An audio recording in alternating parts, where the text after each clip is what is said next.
तेरह अच्छे से समझिए, 5 अंकों की छोटी से छोटी संख्या कौन सी है? तो ये है हमारी 5 अंकों की छोटी से छोटी संख्या जो 476 से पूर्णतः विभक्त हो जाए। 476 से भाग करने की बात कर रहा है, तो देखिए 476 से जो हमने भाग दिया तो यहाँ पर हमारा 4 शेष आया।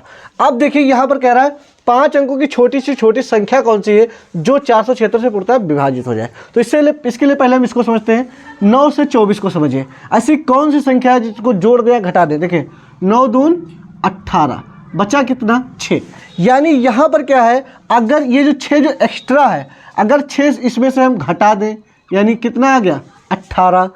और या फिर हम बात करें जोड़ने को, अगर बात करें कितना जोड़ दें तो जोड़ेंगे इसमें 3, तब ये हो जाएगा 9। यानी इसमें अगर 3 जोड़ दें तो कितना हो गया? 27।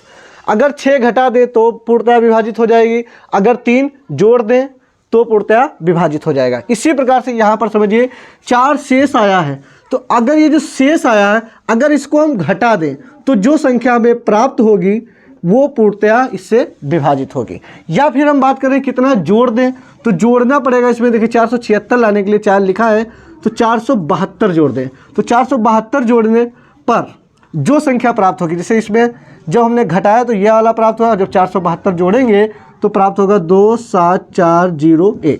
तो ये जो संख्या होगी अच्छे से समझिए 9 9 9 6 और ये एक संख्या ये वाली हो जाएगी 10 4 7 2। देखिए ये संख्या कब प्राप्त हुई? अगर हम 4 घटा दें तो पूर्णतः 476 से विभाजित हो जाएगी। और ये संख्या कौन सी? अगर हम 472 जोड़ दें, क्यों? क्योंकि हमको 476 बनाना, जिस प्रकार से हमको 9 बनाना था, तो हमारी पूर्णतः विभाजित हो जाएगी। ठीक, लेकिन यहाँ पर कह रहा है 5 अंकों की छोटी से छोटी संख्या है, तो 5 अंकों की छोटी से छोटी संख्या ये, लेकिन ये विभाजित नहीं थी, तो 5 अंकों की छोटी से छोटी संख्या ये है। अगर 4 घटा देते हैं तो है ये बड़ी से बड़ी संख्या है, वो भी 4 अंकों की। अगर 4 अंकों की बड़ी से बड़ी पूर्ण संख्या, 4 अंकों की बड़ी से बड़ी संख्या पूछ रहा होता जो 476 से विभाजित होता तो ये संख्या थी। और 5 अंकों की छोटी से छोटी संख्या वह जो 476 से पूर्णतः विभाजित है, तो वो संख्या है हमारी 10,472।